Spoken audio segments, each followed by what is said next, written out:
Hello guys, आज हम start करने वाले हैं क्लास 11 हिंदी के महाकवि भूषण जी का जीवन परिचय। तो सबसे पहले हम एक टेबल बनाएंगे और उसमें सारी इंपॉर्टेंट चीज़ें लिखेंगे, उसके बाद जीवन परिचय। तो आइए टेबल में कौन कौन सी चीज़ें देनी हैं, इनकी डेट ऑफ बर्थ क्या रहती है, इनकी भाषा, शैली, रचनाएं, ये सारी चीज़ों को जानते हैं।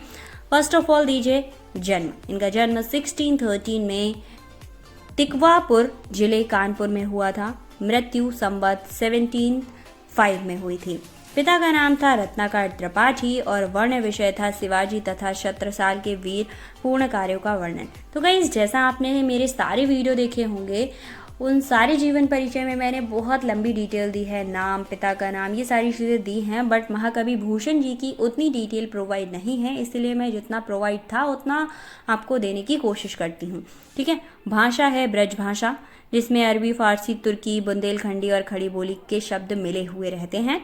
शैली है वीर रस और ओजपूर्ण शैली। ग्रंथ है शिवराज भूषण शिवावानी छत्रसाल दशक। और रस है प्रधान वीर भयानक भीवस्य रौद्र और श्रृंगार भी इनका रस रहा था। इसके बाद हम छंद की बात करें तो इनके छंद हैं कवित्व, सैवई और अलंकार हैं। प्रायः सभी अलंकारों का इन्होंने अपनी लाइफ में यूज किया था। अब इसके बाद करना क्या है, आपको एक हेडिंग डाल लीजिए जीवन परिचय, अदरवाइज आप यूं ही पैराग्राफ बनाकर लिख सकते हैं। पैराग्राफ बनाकर आपको वो सारी चीज़ें लिख देनी है जो ऊपर आपने लिखी हैं, मतलब एक टेबल में लिखी हैं। तो हिंदी के रस सिद्धि कवि चिंतामणि त्रिपाठी और मतीराम इनके भाई थे। इनके वास्तविक नाम के विषय में अभी भी ठीक ठाक पता नहीं चला है। चित्रकूट के राजा रुद्र ने इनकी प्रतिभा से प्रभावित होकर भूषण नाम से इन्हें प्रसिद्ध किया था। सने सने लोगों ने इन्हें वास्तविक नाम, जो इनके वास्तविक नाम थे, उसको छोड़ दिया था। धीरे धीरे लोगों ने इनके वास्तविक नाम को बोलना छोड़ दिया था। इन्हें भूषण नाम से ही संबोधित किया जाने लगा था। बाद में शिवाजी के जो दरबार थे वहाँ पर ये चले गए थे।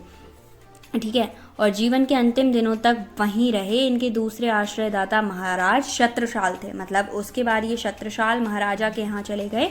इन्होंने अपने काव्य में इन्हीं दोनों की वीरता और पराक्रम का गुणगान किया है। कहते हैं भूषण से प्रभावित होकर महाराज छत्रसाल ने एक बार इनकी पालकी में कंधा लगाया था। मतलब ये इतने ज़्यादा अच्छा लिखते थे कि महाराज ने खुद पालकी में इन्हें बिठाकर और नीचे कंधा लगाकर उसे उठाया था। और शिवाजी ने इन्हें बहुत सा धन और मान देकर समय समय पर कृतज्ञ किया था। छत्रसाल और शिवाजी ने इन्हें इन्हीं गुणों से प्रभावित होकर भूषण नाम से बुलाने लगे थे।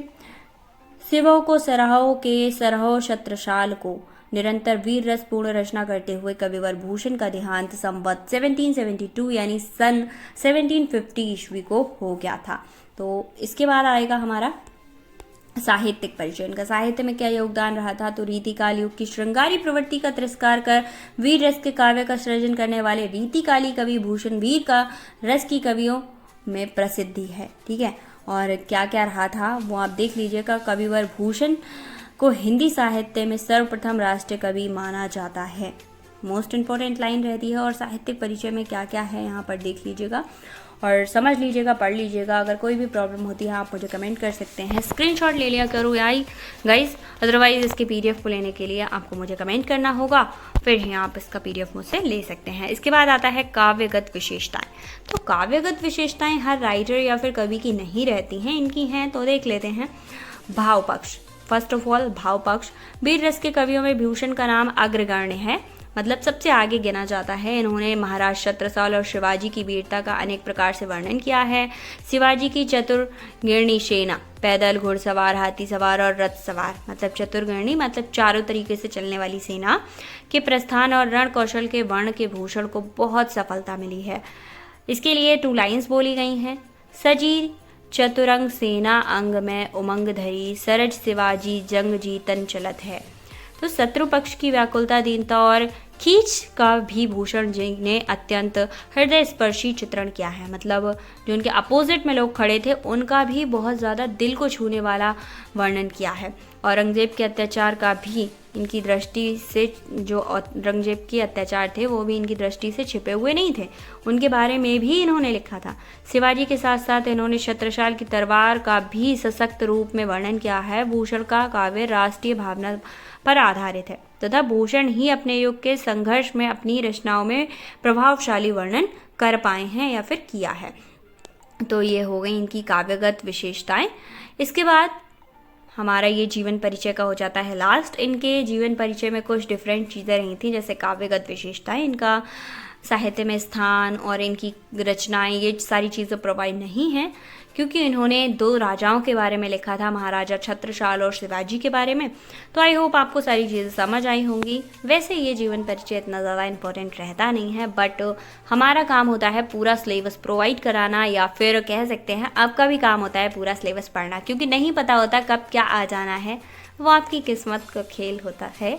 मिलते हैं नेक्स्ट वीडियो में एक और वीडियो के साथ, एक और जीवन परिचय के साथ। तब तक के लिए thank you so much, and अपने फ्रेंड्स को इसे शेयर ज़रूर करिएगा अगर उनको इसकी ज़रूरत है तो।